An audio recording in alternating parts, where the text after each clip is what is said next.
Assalamualaikum warahmatullahi wabarakatuh.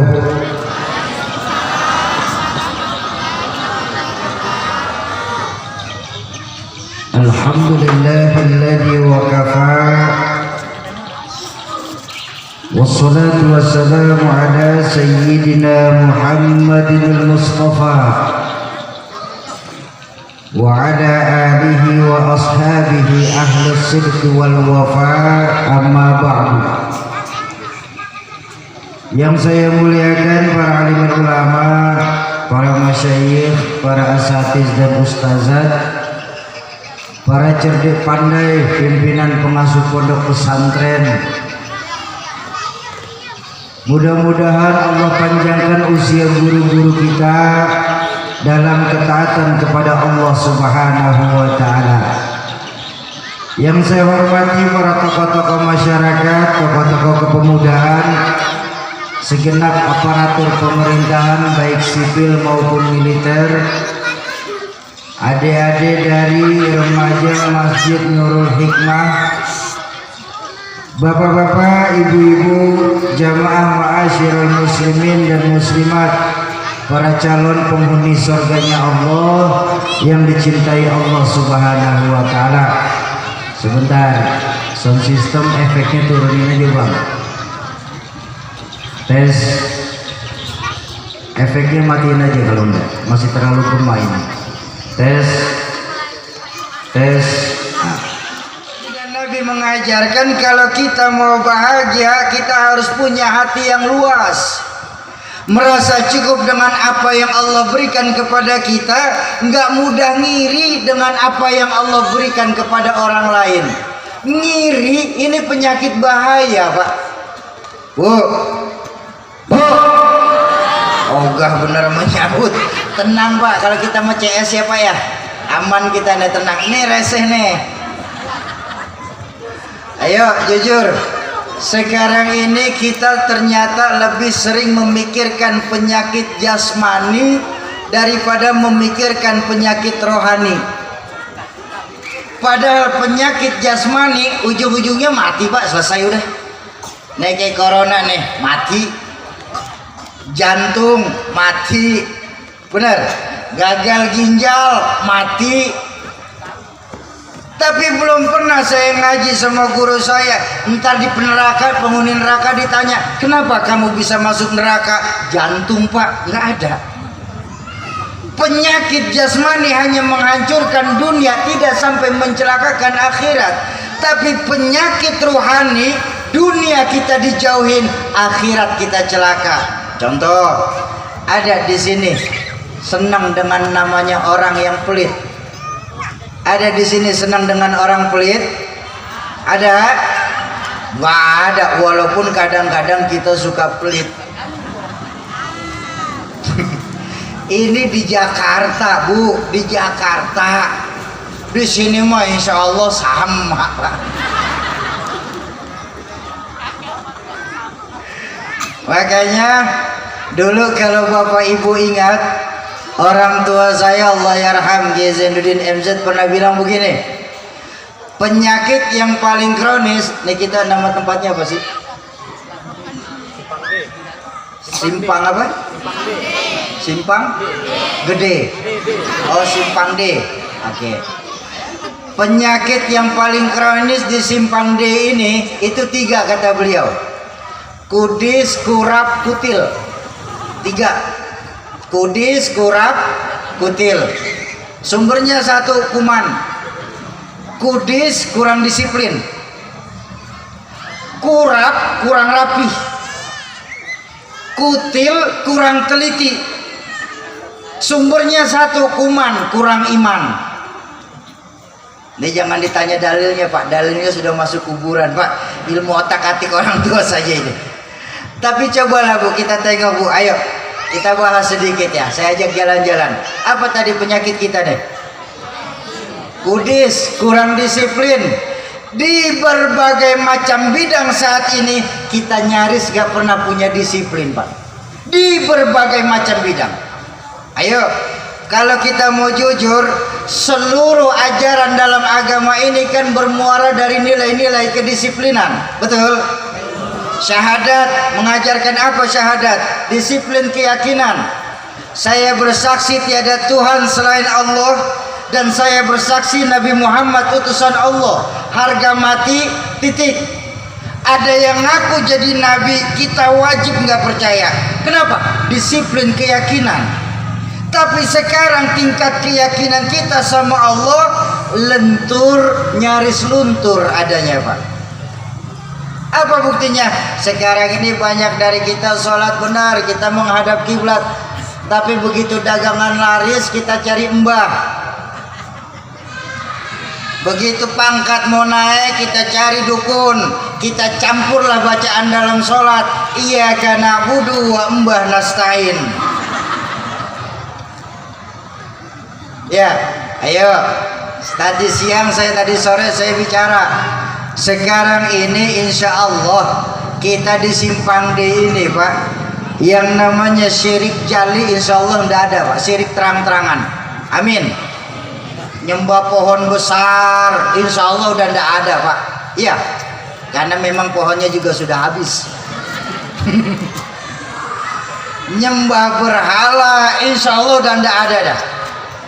Tapi yang sering kita kena di sini apa? Syirik khufi, syirik yang samar-samar.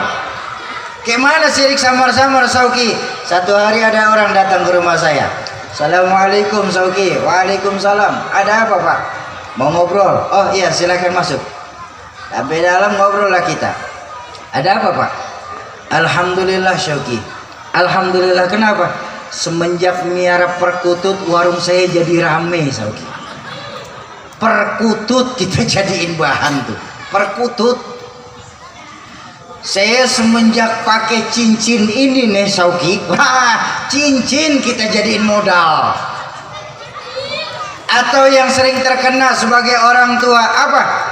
Saya sakit berobat kemana-mana ndak sembuh-sembuh nih, Sauki. Tapi ke dokter itu sembuh. Dokter kita jadiin sebab, Pak. Kita lupa yang menyembuhkan itu cuma Allah. Wa idza maridtum fahuwa yashfin. Kalau saja kita sakit, yakin 1000% Allah yang akan menyembuhkan kita. Dokter, obat, tabib cuma perantara. Tapi sekarang yang terjadi, disiplin keyakinan kita sama Allah lentur, nyaris luntur adanya. Padahal syahadat mengajarkan disiplin keyakinan. Tuh, disiplin, kurang disiplin. Sholat, ngajarin apa sholat? Disiplin apa sholat? Disiplin waktu, Pak. Ya Allah, ya Rabbana. Seandainya saja, maaf sekali, maaf sekali.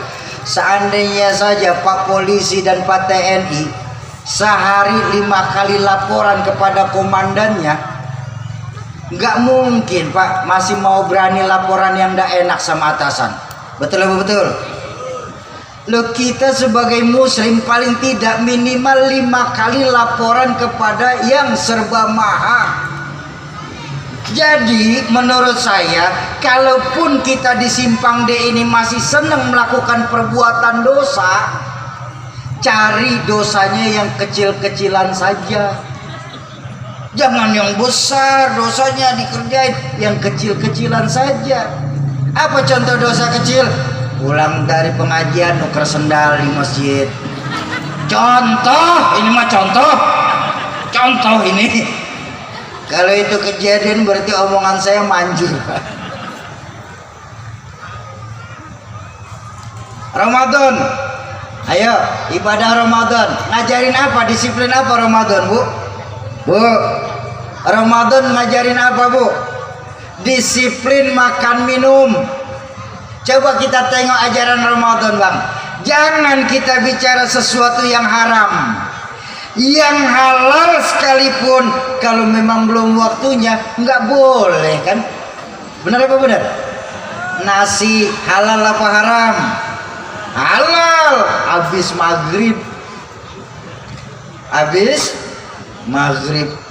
Air kelapa halal apa haram?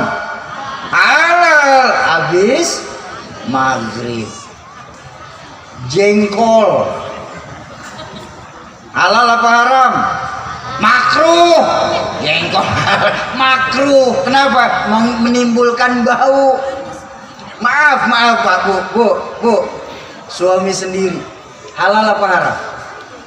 Halal. Habis traweh, habis maghrib. Nafsu amat Bapak. Habis traweh Pak, legaan dikit Pak.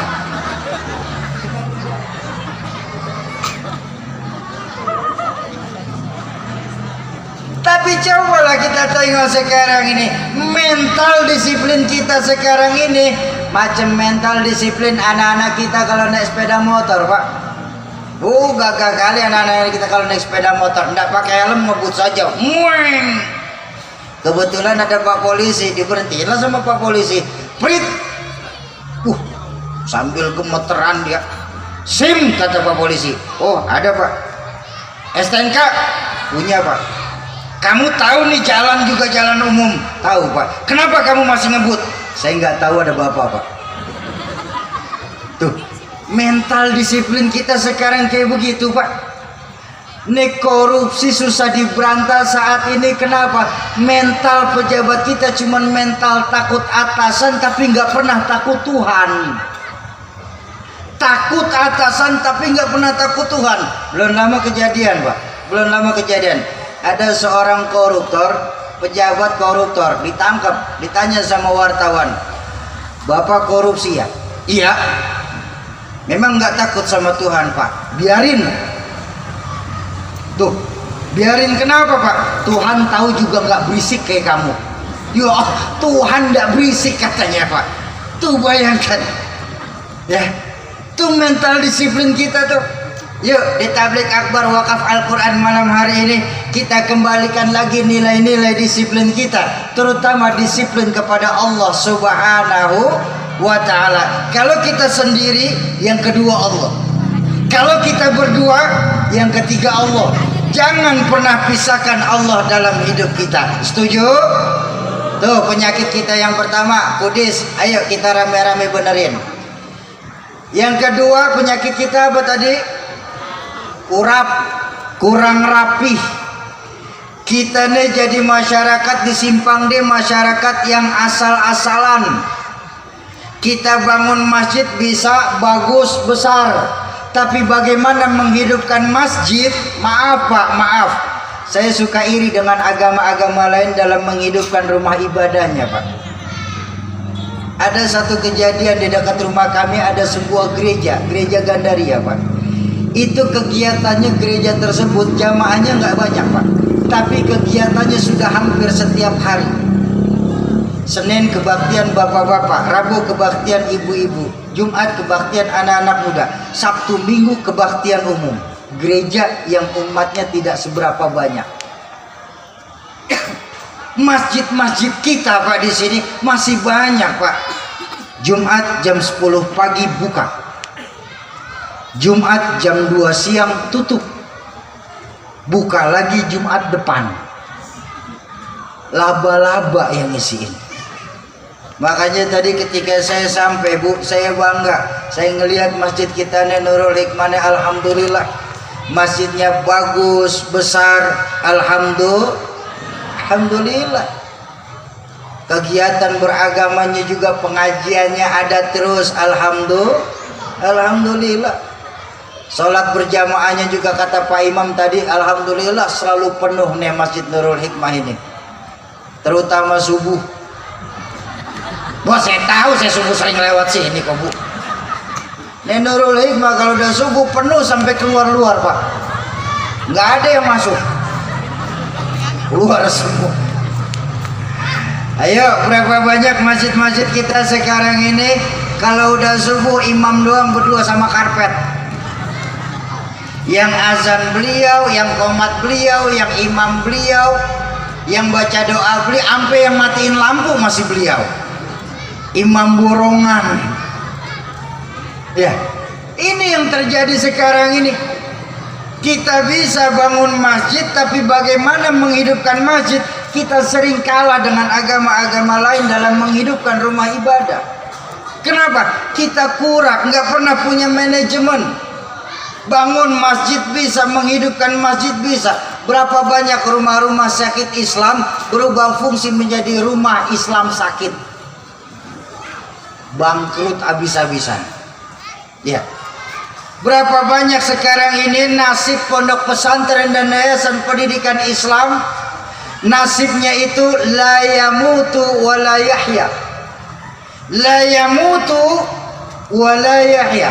Enggak bermutu karena kurang biaya. Kenapa bisa kayak begitu, Bu?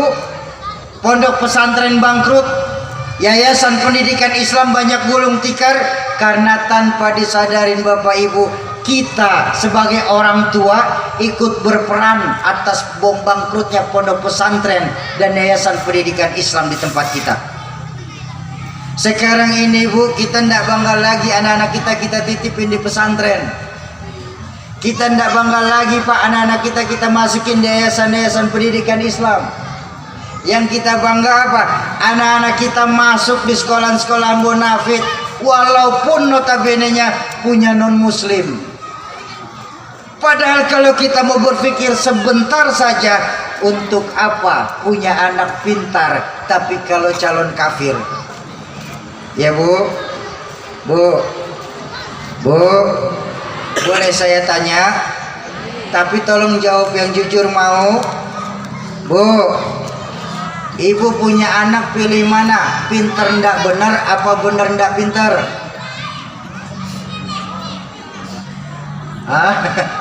Bingung, Pak. Punya anak biar pinter asal benar. Supaya pinter anak sekolahin, saya setuju. Supaya benar, lihat-lihat sekolahannya, Pak. Bukankah generasi-generasi muda kita, anak-anak kita bakal jadi penerus cikal bakal kita, Pak? Bahwa Allah tidak akan menghapus Islam dari dunia, Bu, pasti itu sudah janji Allah. Tapi ingat, tidak ada satupun janji Allah, tidak ada satupun jaminan dari baginda Nabi Islam masih bakal ada di simpang D ini kalau generasi-generasi mudanya mulai dijauhkan dari agamanya. Dan ini yang terjadi. Betapa sekarang, Pak, tanpa kita sadarin, sedikit demi sedikit, selangkah demi selangkah dijauhkan anak-anak kita dari agamanya, Pak. Ya, coba lihat sekarang ini. Anak-anak kita, ya Allah, ya Rabbana, kalau Bapak Ibu ndak percaya, nih anak-anak kita masih sekolah di sini, sekolah di rumah apa udah masuk sekolah biasa? Masih di rumah, baik. Besok pagi silakan ibu-ibu tanya sama anak-anak kita. Nah, siapa? Bagaimana sejarahnya Khulafaur Rasyidin? Nah, bagaimana sejarahnya Abdurrahman bin Auf? Nah, siapa 10 sahabat yang mendapatkan jaminan surga dari Allah? Nah, bagaimana sejarahnya Sayyidatuna Rabi'atul Adawiyah? Apa jawaban anak kita dengan santainya? Nggak tahu, Mak. Lah yang kau tahu apa kalau begitu? Yang aku tahu sekarang, Mak, bagaimana cara bermain TikTok yang baik, Mak. Coba lihat sekarang, Pak. Dulu tahadusan bin nikmah, Bapak Ibu sekalian. Dulu saya ketika masih kecil, kalau ada teman orang tua saya sampai ditanya sama beliau, Sauki, ya, kamu besar ingin seperti siapa? Saya ingin seperti Syekh Ahmad Khatib Sambas.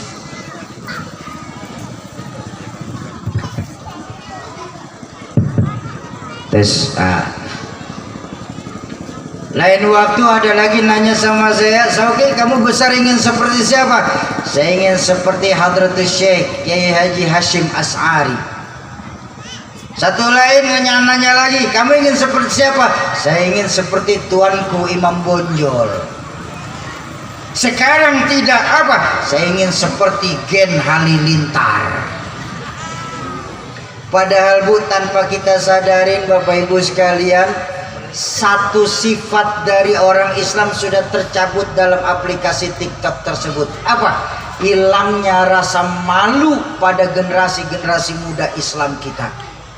Ini bahayanya aplikasi tersebut tanpa kita sadari. Ayo didik anak-anak kita, masukkan ke sekolah-sekolahan yang islami, titipkan anak-anak ke pondok pesantren. Ya, ini enggak sekarang yang terjadi. Ketika anak kita sudah tidak bisa dibilangin, nakalnya luar biasa, baru kita taruh di pesantren. Seolah-olah pesantren buat kita orang tua sekarang tempat pembuangan anak-anak nakal. Nggak ada lagi rasa bangga anak-anak kita. Apaan lulusan pesantren? Palingan jadi ustadz tahlil. Ini yang terjadi sekarang. Sudah tidak ada rasa bangganya lagi kepada agamanya sendiri. Tuh, kurang tuh. Efek yang paling langsung, kurang rapi. Yang ketiga, kutil, kurang teliti. Kita nih jadi masyarakat yang cepat heran, gampang kagum. Jadi masyarakat daun kering kita sekarang ini, Pak. Ya, tahu kan daun kering kayak gimana sifatnya? Gampang dikumpulin, susah diikat. Berisik, gampang dibakar.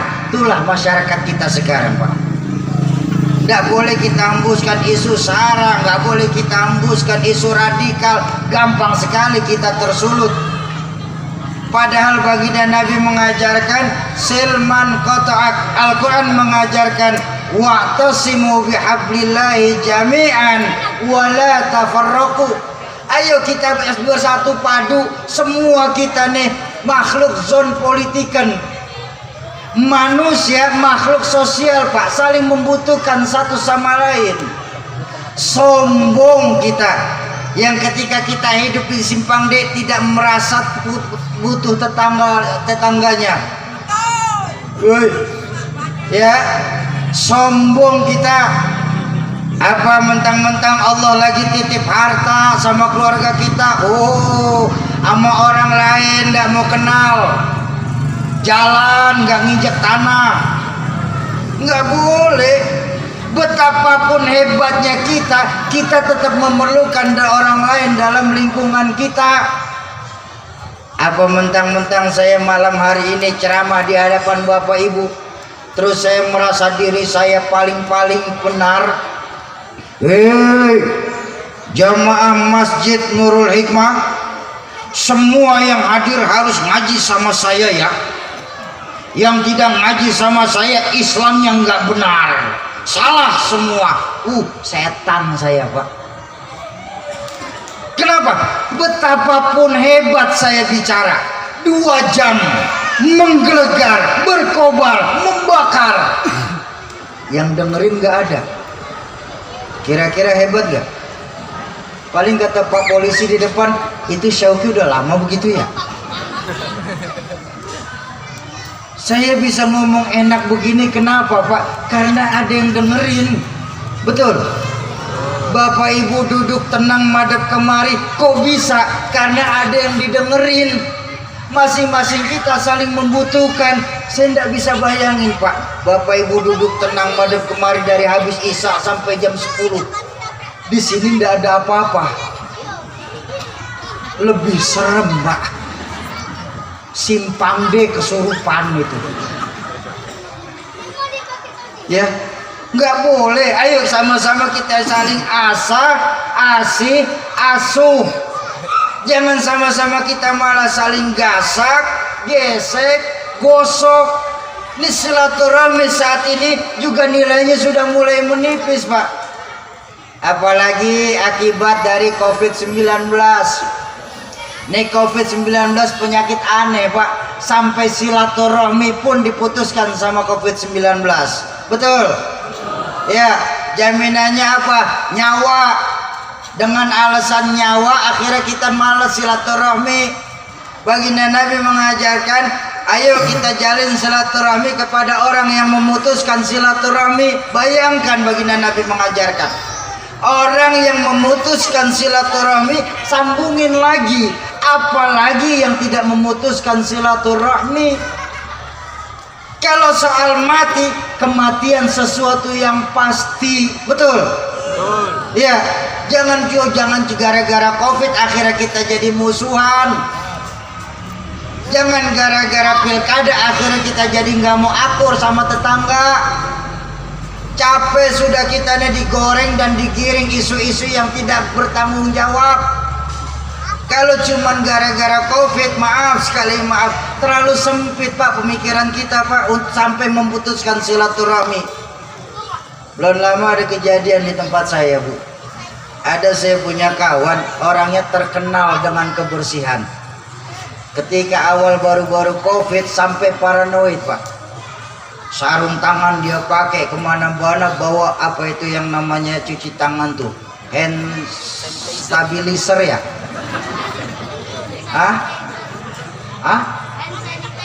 Hand sanitizer, pakai masker, pakai yang topeng tuh kayak tukang las. Kemarin mati juga akhirnya, ketabrak truk. Loh kan kematian itu sesuatu yang pasti.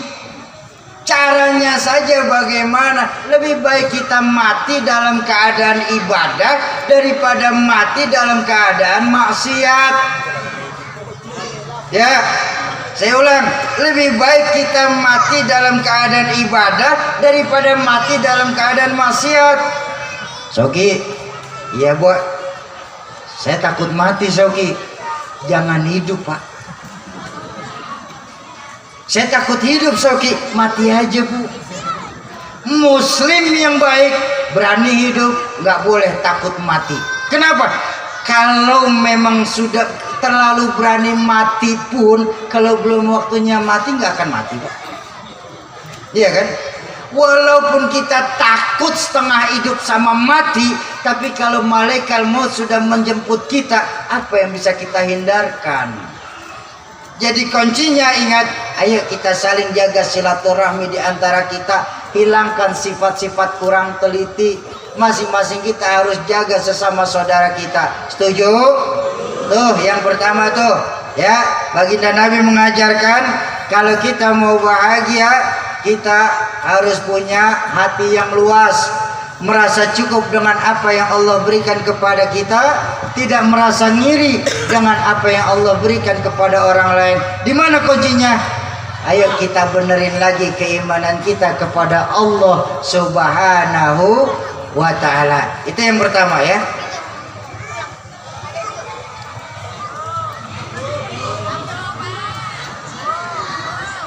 Maaf Pak, Bu, memang di sini kalau tablik akbar sampai jam berapa Pak? Jam 1. Jam 1. Sekarang baru jam 10. Berarti masih 3 jam lagi. Bu, kuat? Sanggup? Oke, Pak, ibunya minta 3 jam Pak. Kuat Pak? Yakin? Saya mah nggak kuat Pak. 3 jam penggal pinggang Pak. Bapak-bapak dan ibu-ibu jamaah ma'asyiral muslimin dan muslimat, para calon penghuni surganya Allah yang dicintai Allah Subhanahu wa ta'ala. Itu yang pertama. Kalau kita mau bahagia, kita harus punya hati yang luas. Yang kedua, pesan baginda Nabi apa kalau kita mau bahagia? Yang kedua, pesan baginda Nabi kalau kita disimpang di mau bahagia, kita harus punya misbahun munir, punya lampu biar banyak asal nyala Pak. Oh iya, kalau banyak mati ya gelap juga Bu. Benar. Di mana lampu kita sesungguhnya? Neon, oh lampu dunia Pak. Patromak, cahaya dunia Bu.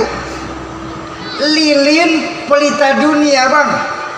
Lampu yang kita butuhkan sebagai muslim adalah lampu dan cahaya yang nanti akan menerangi lubang kubur kita.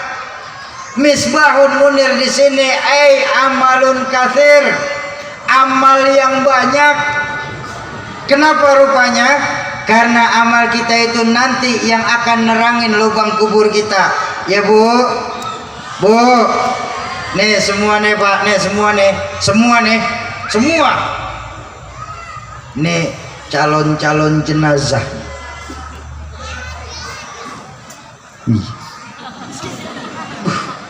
Guru, malam ini kita ngomong di hadapan calon jenazah. Duh, sekarang saya tanya, bapak-bapak bakal mati enggak? Mati.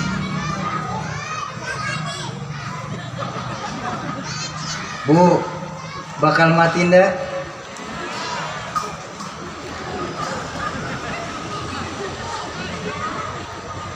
Saya belakangan. Saya mau gampang Pak, saya nyontoh orang tua saya saja. Beliau tuh sosok yang ikhlas Pak. Kapan saja Allah mau ambil dengan fadilah amaliyah beliau enak saja pergi, ikhlas beliau pergi. Makanya saya mau nyontoh beliau di malam hari ini. Saya Muhammad Syauqi di hadapan Bapak Ibu yang terhormat, kapan saja Allah mau ambil saya, insya Allah saya siap. Benar, bapak-bapak duluan, saya belakangan, boleh. Ikhlas saya Pak, ikhlas. Atau sebaliknya ya Bu ya, saya yang belakangan, ibu-ibu. Iya gimana aja Bu, saya yang ngomong nah. Masa saya ngomong kudu tekor.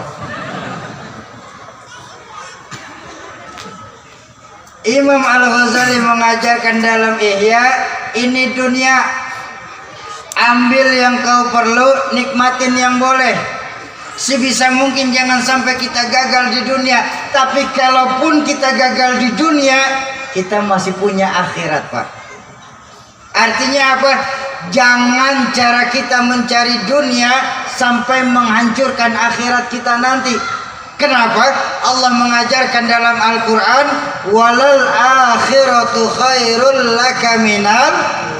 Akhirat jauh lebih utama daripada dunia beserta isinya nih. Saya bilang tadi, semua kita cuma sebatas perantau di simpang D ini. Semua kita, betul? Lo namanya orang merantau kan mesti pulang Bu. Orang merantau mesti pulang. Bodoh orang yang dia sadar dia seorang perantau tapi tidak pernah mikirin pulang Pak. Bodoh. Tahu bodoh? Goblok. Goblok tuh selevel sama blow on kalau di bahasa Jakarta bilang. Blow on tahu ya? Minum es ditiup. Dia kira berasa panas, tuh blow on tuh. Bodoh kita. Yang kalau memang kita sadar kita seorang perantau tapi tidak pernah mikirin pulang Pak. Pulang seharusnya senang loh Pak. Pulang seharusnya girang loh. Contoh, selesai tabligh akbar di Masjid Nurul Hikmah, kita pulang ke rumah masing-masing. Pulang apa enggak? Senang. Kenapa senang? Pulang copot kerudung, ganti daster ya. Orang pulang pasti senang. Lebaran, masyarakat Simpang D yang punya kampung pulang mudik, pulang. Senang apa enggak yang pulang kampung? Kenapa senang? Pulang ketemu keluarga besar. Orang pulang pasti senang. Dulu ketika masih sekolah, di sekolahan ada guru terkenal galak sekali Pak. Pas pelajaran beliau ada pengumuman, ibu guru nggak masuk sekolah, anak-anak boleh pulang. Pulang. Seneng apa enggak? Kenapa seneng? Nggak belajar, kita boleh pulang. Orang pulang pasti senang. Terakhir, selesai hidup di dunia kita pulang kepada Allah. Pulang. Senang apa enggak? Ya ragu-ragu. Enggak konsekuen nih. Mau bilang senang takut ntar pagi. Apa sih yang terakhirnya yang buat kita pulang sama Allah itu berat Pak? Ada yang mengganjal di hati. Satu yang paling utama karena ndak punya bekal. Betul? Ndak punya bekal maksain berangkat sampai tujuan belum tentu, sengsara di tengah jalan sudah terlihat. Kenapa? Ndak punya bekal berangkat. Saya hanya punya uang 200.000 rupiah, berangkat dari Jakarta mau ke Simpang D. Kira-kira sampai apa enggak? Baru sampai Lampung juga suruh pulang lagi saya. Kenapa? Nggak punya bekal berangkat. Ya, sama modelnya kayak kita punya kawan, Pak. Sudah tahu nggak pernah sholat, mati.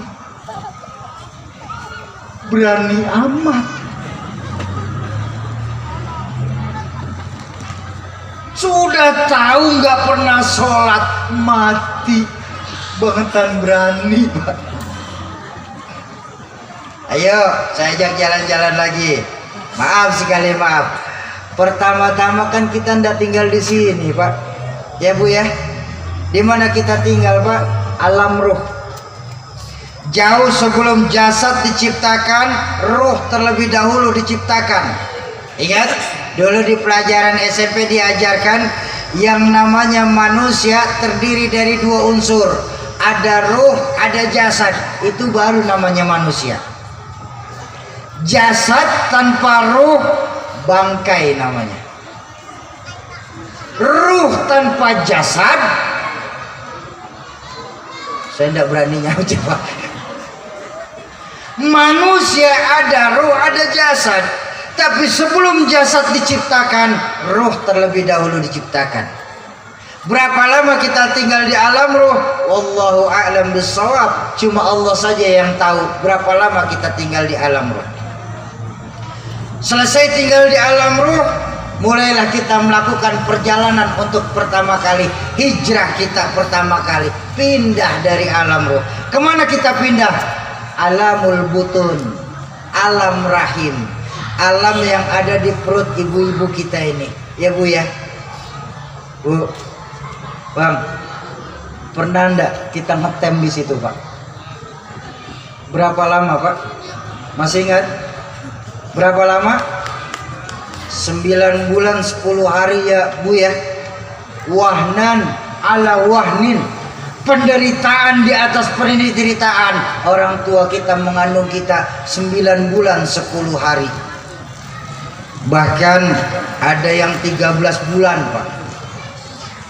Hamil kebo namanya. Lu nggak percaya, Bu, bapak-bapak, Bu? Ada kan, Bu? Pak, maaf, Pak. Ada yang 2 tahun bahkan, Pak. Keluar udah kumisan. Kelamaan di dalamnya itu, Pak. Nih, Bu, saya seneng, Bu. Bapak-bapak, Bu, kalau ngomongin tentang alam rahim, bisanya ketawain doang, Bu. Dia nggak tahu alam rahim itu, Bu, menyakitkan loh, Pak. Yang punya saja bilang menyakitkan. Nih, Bapak nggak percaya ya? Deh, dengerin. Kita kompak ya, Bu ya. Mau saya ajak kompakan, mau? Nih, dengerin deh yang tadi ketawa paling keras. Dengerin baik-baik, Pak. Jangan cuma bikin doang bisanya. Ayo, Bu, kita kompak, Bu.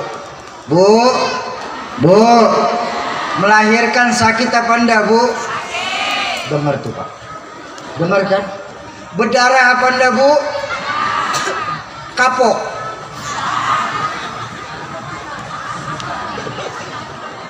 Bandel juga ibu-ibu sih. Sakit-sakit, berdarah, kapok, dahsyat ibu-ibu di sini deh. Tapi mohon maaf, Pak, mohon maaf. Ayo dah, kita pikirin benar-benar, Pak. Kita pikirin baik-baik. Kayak mana ndak mau sakit ya, Bu ya? Masuk 3 on, keluar 3 kilo, Pak. Pikirin, jangan dibayangin. Heran bener-bener ngebayangin nih, Ibu nih. Ayo coba kita bayang. Bagai ditarik kulit dari dagingnya, Pak.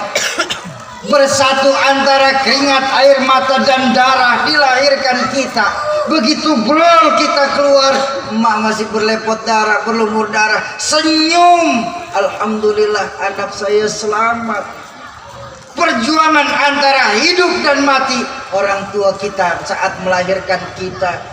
Pantas ya Bu ya, karena alam rahim ini Pak, ketika baginda Nabi ditanya oleh para sahabat, ya Rasulullah, siapa orang yang paling harus saya taati? Ibumu. Setelah itu siapa lagi ya Rasulullah? Ibumu. Kemudian siapa lagi ya Rasulullah? Ibumu. Setelah itu bapakmu. Nih karena alam rahim Pak. Ya Bu ya. Ya Bu, karena alam rahim. Ibu 3 kali disebut sama baginda Nabi. Kita orang laki berapa kali Pak? 1 kali. Alam rahim. Ibu 3, bapak 1. 1 bapak. Salah, hitungnya salah. Ini bapak nyari untung terus nih. Kawin lagi. Bu, saya tanya ya Bu ya. Tapi jawab jujur, memang suaminya boleh nikah lagi?